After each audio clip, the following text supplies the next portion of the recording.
Let us now have our example number 2 for flexural members.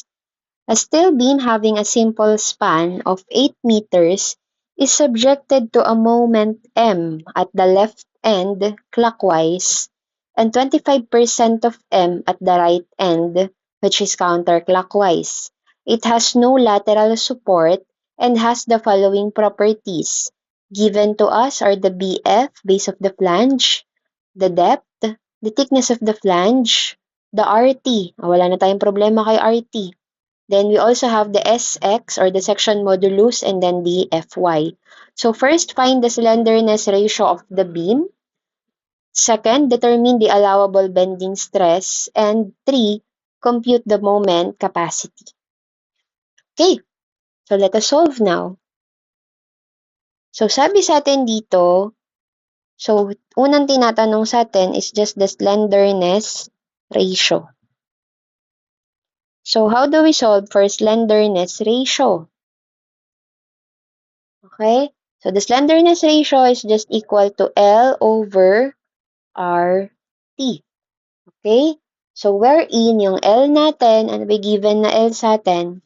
Okay, the simple span of 8 meters. So, yung L natin dito will be 8,000 over, ano si RT? Given na, 53 mm. So, wala na tayong problema. So, ibig sabihin, L over RT is just equal ngayon kay 150.943. Okay? So, that is now your final answer for number 1. Okay, pero dito, store na natin. Baka kasi kailanganin natin, sayang kung babalikan pa. Okay? So, second, number 2 na tayo agad. Allowable bending stress. Ito na, gagamit na tayo ngayon ng provisions. Okay, so allowable bending stress. First, we have to check the compact. Okay, check natin, compact check tayo. So for the flange,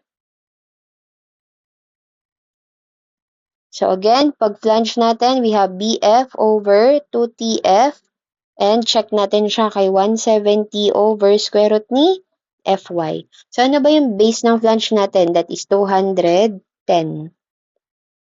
Divided by, ano yung thickness ng flange natin? That is 16 mm. Then, check natin siya kay 170 over square root ni, ano yung binigay na FY? 248. Okay, so to solve 210 over 2 times 16, ang makukuha natin is 6.5625. And checking it with 10.795. Uy, mas mataas. So therefore, this is compact. Okay, what about naman kay web? So how do we solve for web? That is D over TW, checking it with 1680 over square root ni FY. Okay, ano yung total depth natin? The given total depth is 533 over. Okay, eto na. Ma'am, wala pong binigay na thickness ng web. Okay, if not given the thickness of web, then we can assume that the thickness of web and the thickness of the flange are just the same. Okay? Sabi sabihin, this is also 16.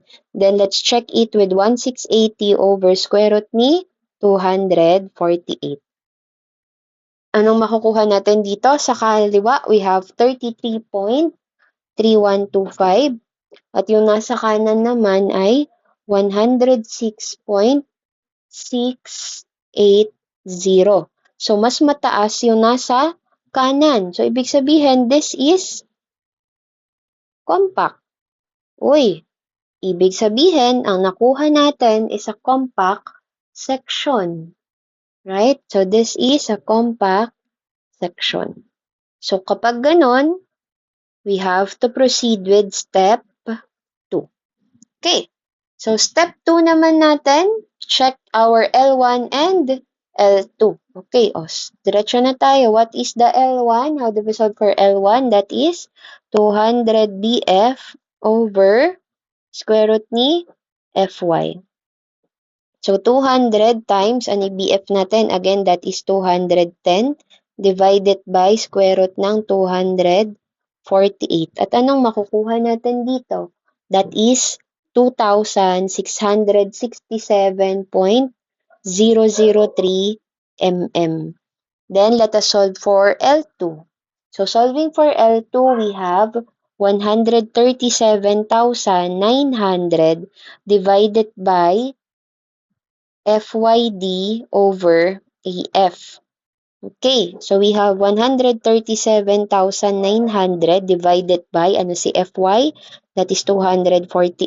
Ano yung total depth natin? That is 533 divided by that area ng flange, we have 210 times, ano yung ating thickness? That is 16. Right? Then we can have 3,505.296 mm. Okay, so after getting the L1 and L2, next step natin is to identify which is LC and which is LU. Again, LC is less than or the smaller value and then LU is the greater value.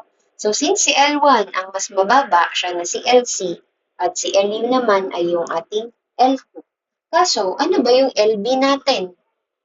LB is 8,000 mm. At kung makikita natin that LB is greater than LU. So, ibig sabihin, this is laterally unsupported. Okay. So, if that is laterally unsupported, we have to check the condition. Okay? Kailangan nating i-check if it is intermediate or long beam. Okay? So, to check that, we have the condition, square root ni 703,270 CB over Fy. And checking this with LB over RT. And then checking it with 3516330 CB over Fy. Okay, ngayon, wala tayong problema sa LB, given na yan. Si RT, wala na rin tayong problema, given na yan. Si FY, given na. Pero si CB, 1 pa rin ba yung gagamitan natin? Hindi na po. Bakit? Kasi, di ba, binigay sa atin kanina, ito, balikan natin. Binigyan tayo ng moment. Sabi niya, may simple span daw na beam. Okay, so ito yung simple span natin. Okay? So, let's say this is a pin and then this is a hinge. Okay.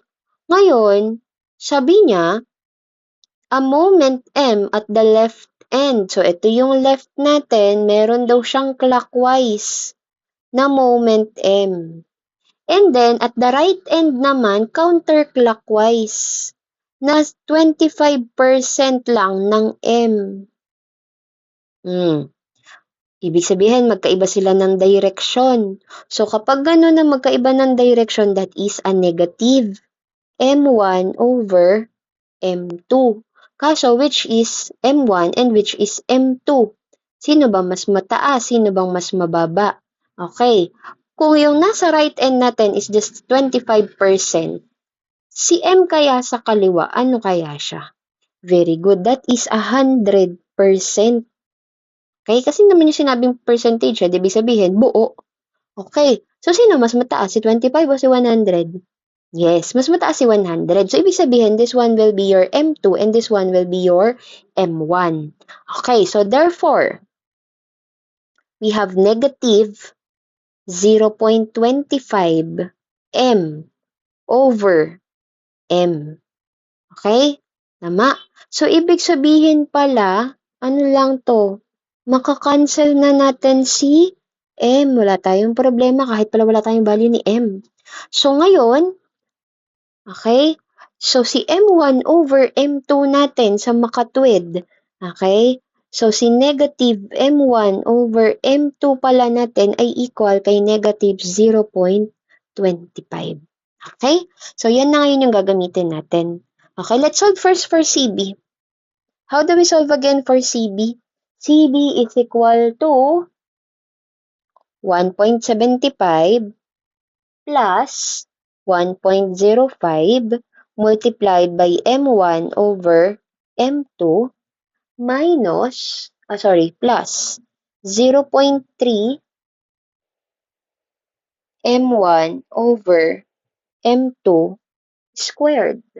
And this should not be greater than 2.3. Okay, o lagay na natin. We have 1.75 plus 1.05. And then sa M1 over M2, nakuha natin kanina as negative 0.25 plus 0.3 multiplied by negative 0.25 and then square. And should not be greater than 2.3. So, ano mo ating CB? CB is equal to 1.5065.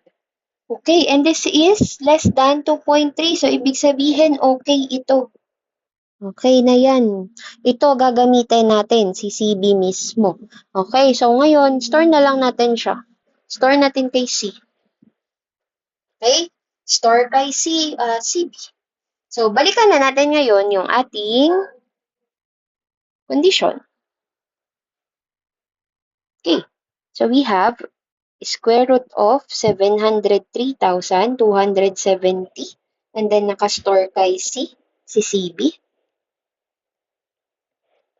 divided by FY. Ano si FY na nga ulit? That is 248. And then, checking this with LB over RT. Di ba nakuha natin sa LB over RT kanina, which is 150.943. Wala pala tayong problema dyan. Nakuha na natin. Then, check naman natin siya kay 3516330. And then, again, si CB ay na kay C. And then, we divide this by 248. Okay. Anong makukuha nating left side? Ang left side natin na makukuha is 65.356. And then, mas mataas na siya mas mataas na agad si 150.943. Tama? Okay, ano naman yung nasa kanan? Yung nasa kanan, makukuha natin will be 146.139. Mas mababa siya kaysa kay LB over RT. So, ano ibig sabihin nito? This is considered as, yes, long beam. Okay, so if this is a long beam, then we're going to use FB2 and FB3. Okay, let's solve for FB2 using 1,172,100 multiplied by CB over LB over RT squared. Okay, di ba may mga values naman na tayo niyan. Asan si CB? Again, na kay C. And then, we divide it by C. Ano natin, di ba? Sa slenderness ratio natin ay nakastore kay A. Ayun. So, yun yung kagandahan pag nakastore kayo. So, kahit di nyo na siya i-type ng i-type. So, ano makukuha nating value ni FB2? So, si FB2 dito ay magiging equal daw kay 77.488 megapascal. So, again, this is not yet the final answer because we still have to check the FB3. And then, using the FB3, 82,740 CB over LD over AF. Okay, so let us substitute the given values, 82,740. And then, si CB nakastore kay C. Then, we divide this by, si L? L is 8,000. Ano yung total debt natin? 533.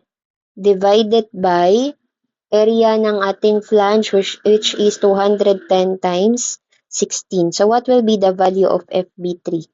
FB3 will be equal kay 98.205 megapascals. So by checking, sino mas mataas? Okay, so si FB3 is greater than FB2. But again, we still have to check kung sino mas mataas dapat kay 0.6 Fy. So since di naman nagbago yung Fy natin, 248, okay, we have 0.6 Fy, which is 0.6 of 248. That is equal kay 148.8 megapascal. So hindi siya nag-exceed. Okay, so mas mataas pa din ito kay 0.6, mas mababa pa rin siya kay 0.6 Fy. Then therefore, our answer will be use FB3 is equal to 98.205 megapascals. And that will now be your final answer. Okay? And lastly, ano yung last na tinatanong? What is the moment capacity? Okay, let us compute now for the moment capacity. Diba, hindi natin alam kanina yung value ni M. Okay, so therefore, let us now solve using anong formula? Okay. So, ano bang formula ang pwede natin gamitin? 'Di ba base doon sa sinabi natin kanina sa unang video, FB is equal to MC over I. Okay. May I ba tayo? Wala. Pero may binigay na SX. Palitan na lang natin. Instead na MC over I, ang gamitin na lang natin is M over S. Okay. So, may value tayo ni FB yun, nakuha na natin. That is the allowable.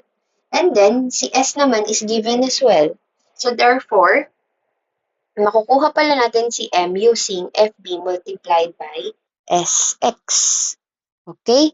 So, therefore, ano si FB natin? Yung nakuha natin na 98.205 megapascals. And then, ano si SX? Si SX natin is 2.06 times 10 raised to 6 mm cube. Okay? So, dito, i-divide na natin siya kay 10 raised to 6. Bakit? Kasi ang makukuha natin dyan, check natin na megapascals is Newton per mm squared. And then we multiply it by mm cube. Tama? So, ibig sabihin, ang makukuha natin will be, okay, cancel natin si mm squared, bawasan natin ito. So, therefore, ang matitira will be Newton mm. So, para makuha natin siya in terms of kilonewton meter. Okay, mas, kasi natin yun, di ba? Mas nagiging preferred natin. So, we divide this by 10 raised to 6 para, baliktad pala, sorry. Times 10 raised to 6. So, times 10 raised to 6. Okay? So, para maging kilonewton meter na siya. Okay? So, with that, ano nang makukuha natin? Moment capacity. Masosolve natin that is 202.3023 kilonewton meter. And that will now be your final answer.